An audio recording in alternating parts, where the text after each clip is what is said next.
Hello YouTube family. పెళ్ళయ్యేంత వరకు ఇలాంటి కాయలు ఒకటి ఉంటాయని నాకు అస్సలు తెలీదు. మీకు తెలిస్తే కామెంట్ చేయండి. నేనైతే మా అత్తగారు వాళ్ళ ఊర్లో ఫస్ట్ టైం తిన్నాను. ఇవైతే ఉడకబెట్టుకొని తింటారు. అట్లనే ఈ గింజలతోటైతే పులుసు పెట్టుకుంటారు. ఈ గింజల్లో పుష్కలంగా ఫైబర్ ఇంకా ప్రోటీన్ ఉంటుంది. సో దానివల్ల జీర్ణక్రియను బాగా మెరుగుపరుస్తుంది.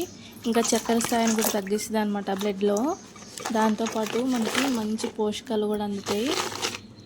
ఈ టేస్ట్ కూడా చాలా అంటే చాలా బాగుంటుంది ఉడకబెట్టుకొని తింటే. మరి ఇవి కూరలా చేసుకొని తింటే ఎలా ఉంటుందో నాకు తెలీదు.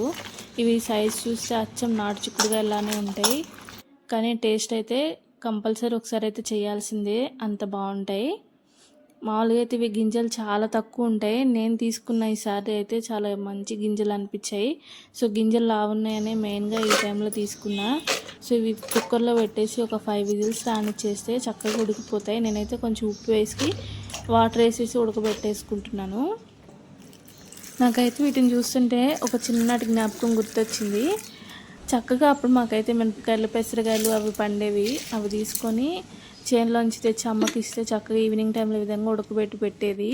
ఇవే కాదు చాలా రకాలన్నమాట. పల్లెటూరులో ఎండాకాలం వస్తే తాటి ముంజలు అవి దాటినాయి అంటే వర్షాకాలంలో అయితే తాటికాయలు పండిపోయి అవి పండితే వాటిని తాటి చెక్కులు దాంతోపాటు కాల్చుకొని పొయ్యి మీద కాల్చుకొని తింటాం. అసలు రకరకాలు. ఇప్పుడైతే అంత హెల్దీ ఫుడ్ అయితే ఏం లేదు.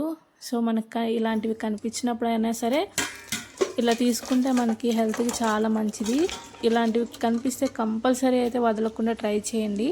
చాలా అంటే చాలా బాగుంటాయి. నేనైతే ఫస్ట్లో ఎలా ఉంటాయో వద్దు అనేసి అనిపించింది, కానీ ట్రై చేసిన తర్వాత ఇంకొన్ని ఉంటే బాగుంటుంది తినడానికన్నా ఫీలింగ్ అవుతుంది, అంత బాగుంటాయి. సేమ్ మన చిక్కుడుకాయలు ఉంటాయి చూసారా, అలానే అనిపిస్తుంది. చక్కగా ఉడకడం కూడా ఎక్కువ టైం తీసుకోవు. కుక్కర్లో వేసేస్తే 5 విజిల్స్కే ఉడికిపోతాయి. నేను ఏ సీజన్లో వచ్చినాయి ఆ సీజన్లో తీసుకోండి కంపల్సరీ. స్వీట్ కార్న్ కానీ లేకపోతే స్వీట్ పొటాటో కానీ ఇలాంటివి ఏదన్నా సరే మనకి హెల్త్కి మంచిది కదా, తప్పకుండా ట్రై చేయండి. Thank you for watching. Bye bye. Please subscribe.